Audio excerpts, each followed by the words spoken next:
Welcome to Kunal পাত্র mini vlogs. আজকে আমি কৌশিক আর সোহম মিলে ছোটবেলার এক স্মৃতি তোমাদের মনে তাজা করে দেবো। আমি আর কৌশিক যাচ্ছি সোমদের বাড়িতে। সোমদের বাড়ির ঠিক পাশে একটা বড় আম গাছ আছে, যেই গাছ থেকে আমরা আম পারবো। লাঠি দিয়ে পারবো, দড়িতে ইট বেঁধে টানা হিচড়া দিয়ে পারবো, তো অনেক কিছু ভাবে পারবো, আবার কোড়াবো। প্রথমে আমাদের প্ল্যান আছে সোমের বাড়ির ছাদ থেকে যে কটা আম পাওয়া যাবে সেগুলো লাঠি দিয়ে গাছে দড়ি বেঁধে পারবো।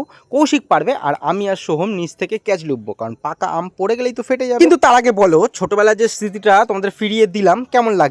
তার জন্য কিন্তু একটা কমেন্ট করতেই হবে। এবার কৌশিক আমাকে ডাকছে ছাদে, কারণ অনেকক্ষণ ধরে একা একা পারছে, তাই হাঁপিয়ে গেছে। এবার আমি তোমাদেরকে একটু আমার কামাল দেখিয়ে দিই, চলো। সেই আমি দেখ তিন খা মেরে এই দেখাচ্ছে দেখাচ্ছে তুই একা রয়েছে।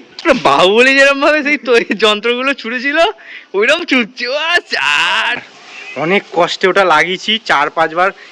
আমটা হয়তো ছোটবেলার কিছুটা মুহূর্ত হয়তো তোমাদের ফিরিয়ে দিতে পারলাম। ভিডিওটা দেখে কেমন লাগলো অবশ্যই জানিও।